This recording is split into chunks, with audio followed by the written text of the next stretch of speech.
Hi everyone, welcome to my channel Life of Dask.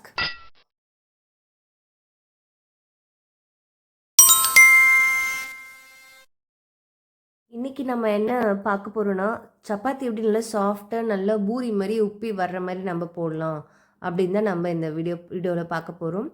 அதுக்கு நான் மாவு வந்து எங்கள் வீட்டிலேயே நாங்கள் மாதம் மாதம் அரைப்போம் கோதுமை வாங்கி. ஸோ அந்த மாவை தான் நான் எடுத்திருக்கேன். நீங்கள் எந்த மாவு எடுத்தாலும் ஓகே தான்.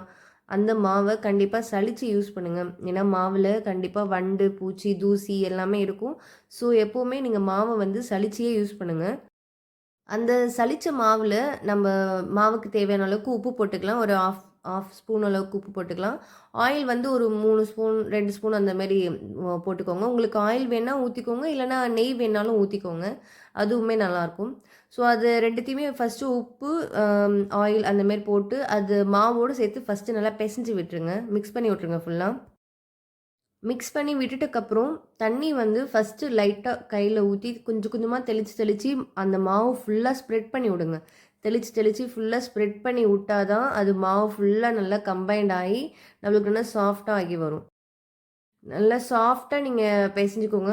ஒரு சிலவங்க கொஞ்சம் கை நல்லா அழுத்தம் கொடுத்து பிசைகிற அளவுக்கு முடிஞ்சுன்னா உடனே பிசைஞ்சு முடிச்சுடுவாங்க. நம்மளுக்கு அழுத்தம் அந்தளவுக்கு ஃபோர்ஸ் இல்லை, கையும் வந்து சின்னதாக இருக்குது அப்படின்னா நம்மளுக்கு அந்தளவுக்கு மாவு வந்து பெரட்டி எடுக்க முடியாது. ஸோ அதனால் ஒரு 10 மினிட்ஸ் அந்தமாதிரி நீங்கள் யூஸ் பண்ணி பிசைஞ்சிங்கன்னா கண்டிப்பாக அந்த மாவு சாஃப்டாக சூப்பராக வந்துடும் யார் பிசைஞ்சாலுமே. மோஸ்ட்லி ஜென்ஸ் பிசைஞ்சாங்கன்னா நல்லா சாஃப்டாக இருக்கும்னு சொல்லுவாங்க மாவு. பட் எங்கள் வீட்டில் நான் தான் போட்டுட்ருப்பேன். ஸோ அதனால் எங்கள் வீட்டில் மாவு நான் பிசைஞ்சு பிசைஞ்சு எனக்கு ப்ராக்டிஸ் ஆனதுனால எப்போவுமே சப்பாத்தி வந்து நல்லா சாஃப்டாக சூப்பராக வந்துடுச்சு. ஸோ நீங்களுமே எப்போவுமே எடுத்ததும் சப்பாத்தி போடும்போது சாஃப்டாக நல்லா புஸ் புஸ்ன்னு வருமானா எனக்கு தெரியல. நானுமே ஒரு 10 வாட்டி அந்தமாரி போட்டு ட்ரை பண்ணி அதுக்கப்புறம் தான் எனக்கு நல்லா சாஃப்டாக புஸ் புஸ்ன்னு வர ஆரம்பிச்சது. ஸோ எப்போவுமே ப்ராக்டிஸ் பண்ணால் தான் ஒரு விஷயம் பண்ணால் தான் பக்காவாக வரும்ல. ஸோ அதே மாதிரி தான் நீங்களும் நல்லா ப்ராக்டிஸ் பண்ணுங்கள். பண்ணிட்டக்கப்புறம் நீங்களும் இதே மாதிரி நல்லா புஸ் புஸ்ன்னு சாஃப்டான சப்பாத்தி போட ஆரம்பிச்சுடுவீங்க. இந்தமாரி சப்பாத்தி நீங்கள் போட ஆரம்பிச்சிட்டிங்கன்னா டெய்லியே சப்பாத்தி சாப்பிட சொன்னால் கூட சாப்பிட்டுலாம், அவ்வளோ நல்ல டேஸ்ட்டாக இருக்கும். ஸோ இதை மாதிரி நீங்கள் ட்ரை பண்ணுங்கள். இந்த வீடியோவில் நான் கொஞ்சம் டிப்ஸ்லாம் சொல்லியிருப்பேன். ஸோ அதெல்லாமே நீங்கள் கண்டிப்பாக ஃபாலோ பண்ணுங்கள். இந்த மாதிரி மாவு நம்ம பிசைஞ்சிட்டக்கப்புறம் ஒரு 1/2 அன் ஹவர் வந்து அது ஒரு நல்ல வெயிட்டான ஏதாவது ஒன்று போட்டு நல்லா காற்று போகாமல் க்ளோஸ் பண்ணி வச்சுருங்க. அந்தமாரி நம்ம ஒரு 1/2 அன் ஹவர் மட்டும் ரெஸ்ட் விட்டால் போதும். ரொம்ப நேரம்லாம் ஒன்றும் ரெஸ்ட் விடணும்னு அவசியம் இல்லை. 1/2 அன் ஹவர் மட்டும் போதும் மேக்ஸிமம்.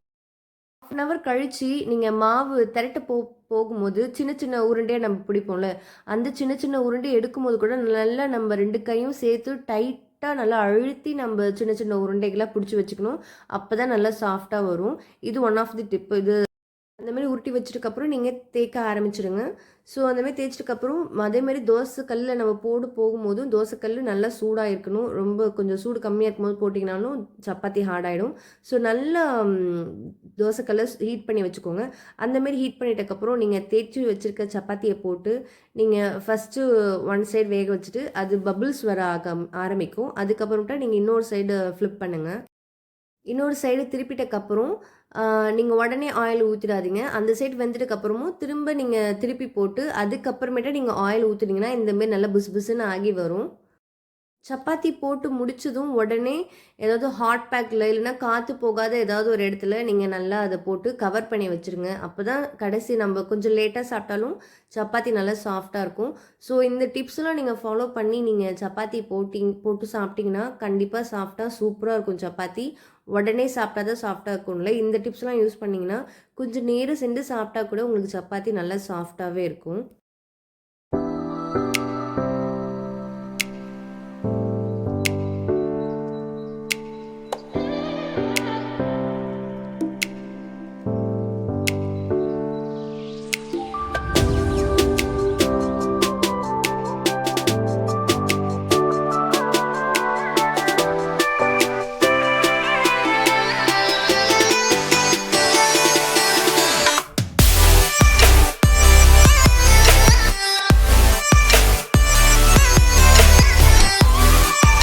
ஓகே ஃப்ரெண்ட்ஸ், நான் சொன்ன டிப்ஸ்லாம் நீங்கள் ஃபாலோ பண்ணி சப்பாத்தி போடுங்க. கண்டிப்பாக சாஃப்டாக சூப்பராக இருக்கும்.